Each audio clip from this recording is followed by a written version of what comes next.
Well, I guess Lupe's taking it back to the blog era, because today he dropped a new track titled 100 Chicagos, and it was first revealed to us by Andrew Barber. So, shout out to Lupe and Andrew for giving us this new track. It's not meant to be on the upcoming album, and it was apparently recorded last night. So, let's go bar for bar and break down these lyrics. If you're new here, these breakdowns are where I go through and re-add the lyrics to a new song and give my interpretation of what the artist is trying to say. My interpretations are not always right, and I often miss things. So if I've missed something or misinterpreted anything, please let me know in the comments below. Especially with this song, because, well, one, I had to transcribe everything myself, and I probably mistyped something. And two, it's a very Chicago song. So I'm probably going to miss the Chicago references. It's basically just one long verse, or you can think of it as three different verses, but like just separated by a music break. My dome golden, my heart bleed, Madison and Homan. Yeah. Back to Madison and Kesey, Madison and Albany, and right back into home again. So his dome is golden. I'm assuming he's talking about his brains, his head. Like it's kind of like the temple, like, or just his thoughts are golden. But then his heart bleeds, Madison and Homan, back to Madison and Kesey, Madison and Albany, right back into home again. My understanding is those are all areas in Chicago, and Homan's a plaza, I think, when I looked it up. But these are all places in Chicago that he's referencing. I'm assuming they're also places that he kind of grew up on. Madison is one place that he's referenced in the past as well, so I think that's where he's from. But beyond that, Kesey and Albany, don't know. Where them dwellings was in billings. Intelligent and skilled until the fellas got the felons in they feelings. Yelling to the ceiling. Skeleton the pelicans and skeletons and villains. Where them dwellings was in Billings or villains? Because, I mean, I was trying to figure out what he said exactly. The YouTube transcription said villains, but that didn't sound right. He said something with a B. But if it is villains, though, wherever they was at, wherever they lived, there were villains around, whether they be people just who live in the neighborhood or people who would come there. Intelligent and skilled until the fellas got their felons in their feelings.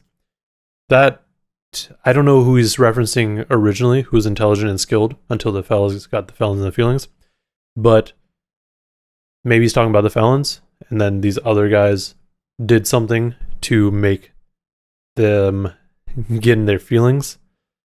So maybe saying the felons themselves are intelligent and skilled until someone comes in and just, does something to hurt them. Yelling to the ceiling, which yelling to God to like why, but like one in like anger, I guess, or just an outcry, but also just when you yell, sometimes you just go ah. Skeleton, the pelicans, the skeleton and villains. I have no idea what he's saying there, and I could have just entirely missed the first word because I'm just basing off of what the YouTube transcription said at that point. And when I looked it up, I think Skellig was an author, but I don't know how exactly that plays into the pelicans and skeletons and feelings line. Then we get a little bit of a break, and then he comes back in. Old money, veterans and millions. Elegant and brilliant. Ain't no food and liquor 3, we on that medicine and killing. Off top, free chill, yeah. So old money. So, I mean, a lot of people who are currently rich today, like not like upper middle class, like we're talking about the people who are super rich. They have old money. The money's been in their family. And I guess upper middle class could also have some money in the family too, but not to the extent that they're saying here. At least I don't think they are. And then there's veterans and millions that are elegant and brilliant. So I'm not sure if he's exactly trying to say that these veterans and like the millions are coming, like the millions of people have the old money, or they deserve some of the old money, or they themselves are elegant and brilliant and deserve that money. I assume that the veterans and millions, elegant and brilliant, are just meant to be tied together because, if we think about it, there's beauty in everything else beyond just, money. So all the regular folk, I mean, regular folk being damn near everyone else, like there's elegance and brilliance in them. Ain't No Food and Liquor 3, we on that Medicine and Killin'.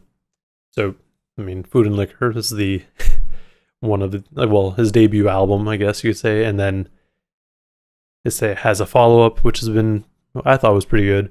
And then, I know a lot of people were like, oh, is Food and Liquor 3 coming out? Nah. We moved from Food and Liquor, now we're on Medicine and Killin'. So the topics on Food and Liquor 1 and 2 are no longer the topics in rap, necessarily, or backpack rap. And it is instead now focused on medicine and killing. And then Free Chill. Generating Zen with some nice sword practice. Rest in peace, Verge. LV is Vice Lord backwards. A simple flip of the monogram. That ain't shit. I had similes on my sonogram. A mama's man. So he's generating Zen with some nice sword practice. Zen being like a meditative state, a way to calm his mind. And he's doing that with sword practice, which if you've followed Lupe at all on social media, you see him doing sword practice. Rest in peace, Virgil. Virgil Abloh. And then LV is Vice Lord backwards. So Virgil was at Louis Vuitton. Louis Vuitton has the LV monogram. And coincidentally, he is also from Chicago, where Vice Lords are from. So, where they're supposedly based. So LV flipped Vice Lords backwards. Probably one of my favorite lines on this track. And then he goes on to say, a simple flip with a monogram, that ain't shit. I had similes on my sonogram. Like, this, like, yeah, it's clever, but he's like, nah, I had better stuff. Like, this ain't nothing. I had similes on my sonogram back when I was still in my mom's. And then he goes on and says, my mama's mad or man? I think it makes more sense for him to say man, but either way, I think it's just following up the sonogram bit. Before I was born, I was doing reconnaissance. My baba taught me how to chop a nigga with my chopper hand. Not at all prophetic, just chauffeurs in Allah's Lexus. The realest nigga alive, no prosthetics or cosmetics. Might catch the Holy Ghost and start speaking in Nas records. So before he was born, he was doing reconnaissance. Reconnaissance being like getting intel, essentially. I don't know who or what he was getting intel on, but he was doing that before he was born, back like referring to the previous lines where he was in his mom's. And then his Baba or Barber made more sense, but again, the YouTube transcription, and I thought it said Baba at first, taught him how to chop a dude with his chopper hand. So a chopper being a gun, and to chop is to shoot him with the said gun. So someone taught him how to chop people with the chopper, but also, if it is Barber, you have, chop him up like he's getting a haircut. I don't know how many people use that as a term for getting a haircut, but I could see it. Not at all prophetic, just chauffeurs in Allah's Lexus. So everything he's saying, like, it's not meant to be a prophecy or necessarily anything real, maybe. Like, it's just something he's saying. Or it's like, yeah, like it might not have actually happened.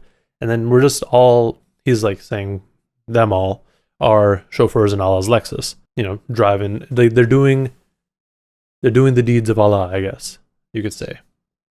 And then the realest dude alive, no prosthetics or cosmetics. One, that sounds cool, but that is directly tied to the next line, might catch the Holy Ghost and start speaking in Nas records, which, I mean, the realest N-word, or the last real N-word, is a Nas song. But also, it's just cool, like, you might catch the Holy Ghost and start speaking in Nas records. Like, something takes over you and you're just reciting Nas records just in regular speech. Like, that's wild. Said he came through the town, had the flames on his crown. The youth was all excited, and Memphis drooped his whole fucking name into the ground like... So I don't know exactly who he's saying came through the town, whether it be Nas or Memphis Bleak, but somebody came through the town with flames all on his crown. Everyone was excited. Probably when they was hot, or well, more so than now. And Memphis drooped his whole fucking name into the ground. Like, to be fair, I haven't listened to enough Memphis Bleak, so I could be missing something directly there. But he just came in, dropped his name, and dipped? I don't know. We get another break, but first we get Gangsta Boo, what up? That's this. What if rap had a blacksmith? Day you catch me lack is the day Farrakhan eat catfish. As a Catholic, reporting live from the blacklist. That's this. Kind of sounds like that's that. Like, it is what it is. This is what it is. But then, what if rap had a blacksmith? If rap had a blacksmith, you catch me. Like I'd be the blacksmith. And like it's the day Farrakhan eat catfish. Does Farrakhan not eat catfish, or does he eat catfish? I don't know much about him, but he's just like, it's so, if we're to assume he does eat catfish, which based on these lines makes sense, it's like, yeah, like you will see me being a blacksmith just as much as you would see Farrakhan eating catfish. So I don't know what he's saying with as a Catholic reporting live from the blacklist means. The only thing I could think of originally was Blacklist the show, but I'm also not familiar with that and how that would tie into Chicago or Catholicism. Maybe he's just referencing Catholic because of Farrakhan and because of the Allah line earlier, and because Holy Ghost being in Nas records. Oh, also going back to that, Holy Ghost being makes sense because Nas is God's son. Accustomed to being this bad cause he packed it, but if they ask, that ain't my bag cause I traffic.